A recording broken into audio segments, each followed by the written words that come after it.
Vasudevan sir, சமீபத்தில் இந்த ஆண்டு தொடக்கத்தில் கொளத்தூர் சட்டமன்ற தொகுதிகளில் ஆய்வு மேற்கொள்ளும்போது தமிழ்நாடு முதலமைச்சர் சொல்கிறாரு, தமிழகத்தில் சட்டம் ஒழுங்கு ரொம்ப சீராக இருக்குது, ரொம்ப அமைதி பூங்காவாக தான் தமிழ்நாடு இருக்குது, பிற மாநிலங்களை ஒப்பிடும்போது தமிழகத்தோட அமைதி பூங்கா தான் அப்படின்னு சொல்கிறாரு. ஆனால் சின்ன சின்ன விஷயங்களை கூட அரசியல் கட்சியினர் பூதாகரமாக மாற்றுறாங்க, மக்கள் நம்ப மாட்டாங்க, எங்களுக்கு தான் அடுத்த வாய்ப்புன்னு சொல்கிறாரு. இப்போ சமீபத்தில் நடைபெற்று இருக்கக்கூடிய இந்த இரட்டை கொலையாக இருக்கட்டும், இப்படியான சம்பவங்கள் எல்லாம் முதலமைச்சரோட பேச்சோடு ஒப்பிட்டு நீங்கள் எப்படி பார்க்குறீங்க? இல்லை, சின்ன சின்ன விஷயங்கள்லாம் பூதாகாரமாக்கக்கூடாதுங்கிறத நான் ஒத்துக்கிறேன் சார். ஆனால் 7 வயது சிறுமியிலேருந்து 70 வயசு அம்மா வரைக்கும் இவங்க பாலியல் குற்றம் வன்கொடுமை பண்ணுறாங்கன்னு சொன்னால் இது வந்து ஒரு சின்ன விஷயமா நீங்கள் சொல்லுங்கள். டெய்லி பேசிஸில் இது நம்ம டெய்லி பார்த்துக்கிட்டே போகிறோம். டெய்லி பேப்பரை திறந்தீங்கன்னா உங்களுக்கு இதே தான் வந்துக்கிட்டு இருக்கு. ஒன்று மதுப்பழக்கம். இவங்க எனக்கு முன்னால் பேசின 2 பேருடைய மொத்த கருத்துக்களையும் நான் ஏற்றுக்கிறேன். போலீஸ் மேலே எந்த பயமும் இல்லாமல் போயிடுச்சு, சட்டம் நம்ம மேலே பாயாதுங்கிற அந்த பாதுகாப்பு அவங்களுக்கு வந்துருச்சு. அதுக்கு காரணம் என்ன சார்? ஈசிஆரில் அவங்க கட்டிட்டு போனால் பாருங்களேன், அந்த கொடி அந்த கொடியினுடைய மகத்துவம் தான், வேற ஒன்றும் கிடையாது. அதே மாதிரி ஒரு அமைச்சர் கூட இல்லைன்னா ஒரு துணை முதல்வர் கூட எங்கேயாவது ஒரு ஃபோட்டோ எடுத்துக்கிட்டீங்கன்னு சொன்னால் அது உங்களுக்கு ஒரு லைசன்ஸ் மாதிரி ஆயிடுறது. அதாவது இந்த கனெக்ஷன், இந்த தொடர்பு இருக்கிற வரைக்கும் சட்டம் என் மீது பாயாது, காவல்துறையினர் என் மீது கை வைக்க மாட்டார்கள். அதனால தான் சார் சாதிக் பாட்ஷா, ஜாஃபர் சாதிக் இவ்வளோ பிரமாதமாக வேலை பண்ணிக்கிட்டு இருந்தார்.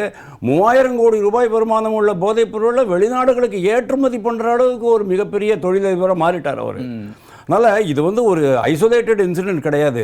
இதை நான் எப்படி பார்க்குறேன்னா, இது ஒரு தொடர்ச்சி தான். 2021 மே மாதத்துலேருந்து ஆரம்பித்தது இன்னைக்கு வரைக்கும் தொடர்ச்சியாக போய்கிட்டு இருக்கு. இதனுடைய மொமெண்டம் இன்னும் அதிகமாகிட்டு இருக்கு, தீவிரம் அதிகமாகிட்டு இருக்கு. அருவாள் வெட்டு, அதாவது நம்மளாம் கஞ்சாவுக்கு தான் பழக்கமாயிருக்கோம். ஆனால் இன்னைக்கு நம்ம குழந்தைங்க 13 வயசு பையன் சார் வாயில் ஒரு பிங்க் கலரில் என்னத்தையோ ஒட்டி வச்சுக்கிட்டு இருக்கான். அதுலேருந்து அப்படியே எடுத்து சாப்பிட்டுக்கிட்டு இருக்கான். நான் பார்த்தது அது கண்ணில்.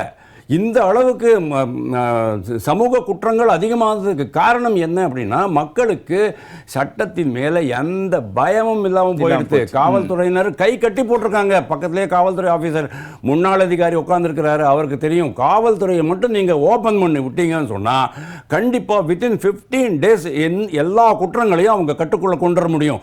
காவல்துறையினரெல்லாம் துடிச்சுக்கிட்டு இருக்காங்க, எப்படா நம்ம கை கட்டை கழட்டி விடுவாங்க, நம்ம போயிட்டு இந்த வன்முறையை தடுப்போம், இந்த போராட்டத்தை தடுப்போம், இந்த குற்றங்களை தடுப்போம், குற்றவாளிகளை கண்டுபிடித்து சிறைக்கு அனுப்புவோம். அந்த மாதிரி தான் அவங்க துடிச்சுக்கிட்டு இருக்கிறாங்க. ஆனால் பல்வேறு காரணங்களுக்காக, என்ன காரணம் சார்? ஒரே காரணம் தான், பல்வேறு காரணங்கள் கூட இல்லை.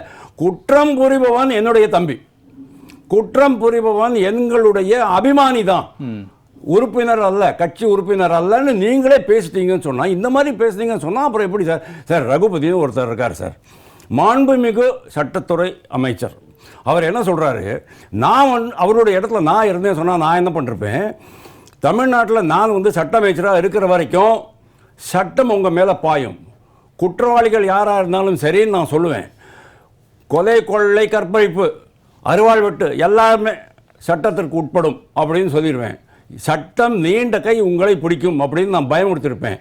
குற்றவாளிகள் வெளியில் வராமல் பண்ணியிருப்பேன். இவர் என்ன சொல்கிறாரு, இந்த கூட்டத்தில் நான் பேசிக்கிட்டு இருக்கும்போது இங்கே யாராவது கத்தி குத்து விழுந்துச்சு, அவனுக்கு அருவாள் வெட்டு விழுந்துச்சு சொன்னால் அதுக்கு நான் பொறுப்பு கிடையாது, எப்படி வேணாலும் எது வேணாலும் நடக்கலாம் அப்படின்னாரு. முதல்வர் என்ன சார் சொன்னார்? ஞாபகப்படுத்தி பாருங்கள். தொட்டுப்பார், செண்டிப்பார், என்ன மாதிரியான ஒரு லாங்குவேஜ் சார் இதெல்லாம்? என்ன மாதிரியான மொழி? ஒரு முதல்வர் பேசுகிற மொழியா சார் இதெல்லாம்? ஓகே, நீங்கள் வந்து பாரதிய ஜனதா கட்சியினரை பற்றி தான் நீங்கள் சொன்னீங்க. உங்களுடைய அசிஸ்டன்ட் என்ன சார் சொன்னார்?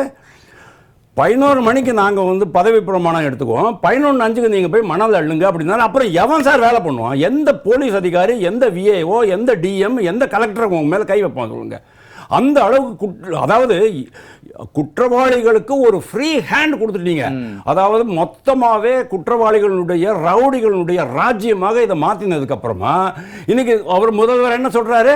என்னை எல்லோரும் அப்பா என்று சொல்கிறார்கள், அப்பா என்று சொல்லி மகிழ்கிறார். அப்படியே மகிழ்ச்சி கடல்ல முழுகிட்டார் அவரு.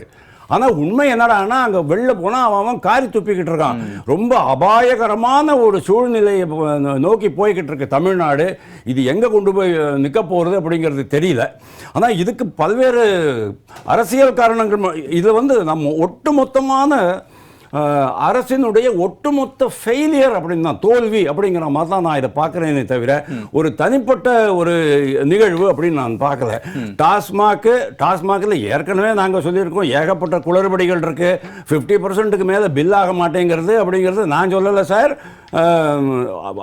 அந்த அளவுக்கு வெளிப்படையாக அவர் சொல்லலை அமைச்சர், முன்னாள் அமைச்சர். ஆனால் ஒரு வழியாக சொன்னார், எவ்வளவு ஆகுறதோ அவ்வளவு இங்கே வருமானம் வரலை அப்படின்னு சொன்னார். அதுக்கப்புறமா பாட்டிலுக்கு 10 ரூபா அப்படின்னு சொன்னீங்க.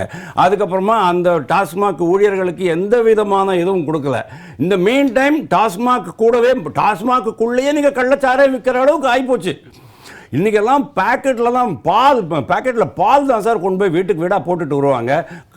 கள்ளக்குறிச்சியில் அவ்வளோ வருஷமாக கண்ணுக்குட்டி பண்ணிக்கிட்டு இருக்கிறாரு, அதே வேலையை பண்ணிக்கிட்டு இருக்கிறாரு தொடர்ச்சியாக. இது எல்லாமே ஆளுங்கட்சியினருடைய அனுமதி இல்லாமல், ஆதரவு இல்லாமல் நடக்க வாய்ப்பில்லை. ஆளுங்கட்சியினரோடு சேர்ந்து அதிகாரிகளுடைய கவனத்தை தாண்டி இதெல்லாம் நடக்காது. அப்படி இருக்கும்போது அதிகாரிகள் ஏன் வேலை செய்யவில்லை, காவல்துறை ஏன் வேலை செய்யவில்லை அப்படின்னா அதுக்கு காரணமே, எங்கே நீங்கள் போனீங்கன்னாலும் ஒரு டிஎம்கே காரன் அங்கே இருப்பான், அவன் உங்களை காப்பாற்றுவான் அப்படிங்கிற தைரியம் தான். அதனால தான் இந்த குற்றங்கள் இன்னும் தொடர்ந்துட்டு தான் இருக்கும். 7 வயசுலேருந்து 70 வயசு வரைக்கும் சார், இது வந்து ஒரு சாதாரணமான சமாச்சாரம் இல்லை. 70 வயசு பெண்மணிக்கு கூட ஒரு பாதுகாப்பு இல்லாத ஒரு சூழ்நிலை இருக்குது அப்படின்னு சொன்னால் நான் என்னத்தை சொல்கிறது? நம்மக்கிட்ட கடுமையான சட்டங்கள் இருக்குது, காவல்துறையினரும் இருக்கிறாங்க. இருந்தும் இந்த குற்றத்தை தடுப்பதற்கான என்ன காரணம் நீங்கள் நினைக்கிறீங்க? ரொம்ப சுருக்கமாக. இப்போ நீங்கள் சொன்னக்கூடிய எல்லா குற்றச்சாட்டுகளையும் நிவர்த்தி பண்ணுறதுக்கு ஒரு வழி இருக்கு இல்லையா? அந்த வழியை ஏன் தேட மறுக்கிறாங்க? அதான் என் கேள்வி. அது கரெக்ட் தான். காவல்துறையில் எண்ணிக்கையில் சில இது இருக்குது, ஷார்ட்டேஜ் இருக்குது. நியர் அபவுட் 9000க்கு மேலே அதிகாரிகள் நியமிக்கப்படவில்லை, காலி இடங்கள் இருக்கின்றன அப்படிங்கிறது ஒரு விஷயம். ஆனால் நம்ம கம்ப்ளைண்ட், ஒரு குற்றம் நடந்தது அப்படின்னு சொன்னால் கம்ப்ளைண்ட் கொடுக்குறாங்க. கம்ப்ளைண்ட் கொடுத்த உடனே வாட் இஸ் த ஆக்ஷன், உங்களுடைய ரெஸ்பான்ஸ் என்னவாக இருக்கும் அப்படின்னா, இங்கே பாருங்கள், அண்ணா நகர்லேயோ ஒரு இடத்துல ஒரு 7 வயது சிறுமிக்கு பாலியல் தொல்லை கொடுத்த உடனே அவங்கள கூட்டிகிட்டு வந்து குற்றம் சாட்டப்பட்டவர் முன்னாலேயே அந்த பெண்ணை விசாரித்து அவங்களுடைய அப்பா அம்மாவுக்கு 2 அடி கொடுத்து வெளியில் அனுப்பி இந்த மாதிரி பண்ணிங்க சொன்னால் யார் உங்களுக்கு குற்றம் உண்மையிலே புகார் கொடுக்க போகிறாங்க? பள்ளிக்கல்வித்துறை அமைச்சர் சொல்கிறாரு, போக்சோவில் வந்து 238 இதுதான் புகார்கள் தான் வந்திருக்குது அப்படிங்கிறாரு. நார்மலி இந்த மாதிரி ஒரு பாலியல் குற்றச்சாட்டு அப்படின்னு சொன்னால் 1:100 அப்படிங்கிற ரேஷியோவில் தான் போகும். அதாவது 238 புகார்கள் தான் வந்திருக்குன்னு சொன்னோன்னா இன்டூ 100 கிட்டத்தட்ட 23,800 நிகழ்வுகள், பாலியல் நிகழ்வுகள் அரசு பள்ளி மாணவிகளுக்கு ஏற்பட்டிருக்கின்றன அப்படிங்கிறது தான் அர்த்தம். அதுலேயும் கூட அவர் சொல்கிறாரு, அதாவது இந்த மாதிரி ஒரு கண்டிஷனில் போலீஸ் ரெஸ்பான்ஸ் கொடுக்காத ஒரு சமயத்தில் குற்றம் நடந்தாலும் கூட அது வந்து உங்களுக்கு இது இல்லாமல் போயிடும். நான் ஒரு விஷயம் பார்க்குறேன் சார், நீங்கள் வந்து கிரைம் டேட்டா இன் தமிழ்நாடு அப்படின்னு போட்டிங்கன்னு சொன்னால் 2020 வரை 2021 வருது. 2022க்கு அப்புறம் ஒன்றுமே வர மாட்டேங்கிறது. அதுக்கப்புறமா வந்து நேஷ்னல் கிரைம் பியூரோ ரிப்போர்ட்டிங்கில் கொஞ்சம் பார்த்தீங்கன்னு சொன்னால் அதுலேயும் ஓரளவுக்கு தான் வருதே தவிர ஒட்டுமொத்தமாக வரமாட்டேங்கிறது. அதனால் இந்த காவல்துறை அப்படிங்கிறது ஒன்று, காவல்துறையே நீங்கள் தான் கேட்டுட்டு இருந்தீங்க. அருண் வந்து அந்த மாதிரி சொன்னார், அவர்களுடைய மொழியிலேயே நாங்கள் பதில் அளிப்போம் அப்படின்னு சொன்னார். பட் அதே அருண் தான் இதில் வந்து குற்றம் சாட்டப்பட்டவர் ஒருத்தர் தான் அப்படின்ட்டு திசை திருப்ப முயற்சியில் அவர் ஈடுபடுறாரு. அப்படி இருக்கும்போது உங்களுக்கு வந்து காவல்துறை எப்படி வேலை பண்ண முடியும் அப்படிங்கிறது தான் ஒரு முக்கியமான சமாச்சாரமாக இருக்குது. இப்போது இந்த அரசு என்ன பண்ணுறது, இது வரைக்கும் என்ன பண்ணுறது அப்படின்னு சொன்னால், எங்கெங்க அதாவது தமிழ்நாட்டை பொறுத்த வரைக்கும் 2022 ஒரு முறை அதிகாரிகள் மாற்றங்கள், அதுக்கப்புறமா 2023 2 முறை அதிகாரிகள் மாற்றங்கள், 2024 2 முறை மாற்றங்கள், 2025 ஒரு முறை மாற்றம். இப்போ அதே மாதிரி தான் ஐபிஎஸ் ஆஃபீஸர்ஸ் எல்லாம் இஷ்டத்துக்கு, கள்ளக்குறிச்சி சம்பவம் நடந்த உடனே, அந்த சிறுதாவூர் சம்பவம் நடந்த உடனே, கன்னியாகுமரி சம்பவம் நடந்த உடனே இதெல்லாமே வந்து உடனே மாறி போட்டுடுறாங்களே தவிர அந்த வழக்குகளை லாஜிக்கல் கன்க்ளூஷனுக்கு கொண்டு போகிறதே கிடையாது. இந்த மாதிரி துறை சார்ந்தவர்களை நீங்கள் வந்து மாற்றிக்கிட்டே இருந்தீங்கன்னு சொன்னால், ஃபார் எக்ஸாம்பிள் கல்வித்துறை, சுகாதாரத்துறை, சென்னை கார்ப்பரேஷன் கமிஷனருங்கிற பதவி, இதெல்லாம் ரொம்ப பெரிய பதவிகள்.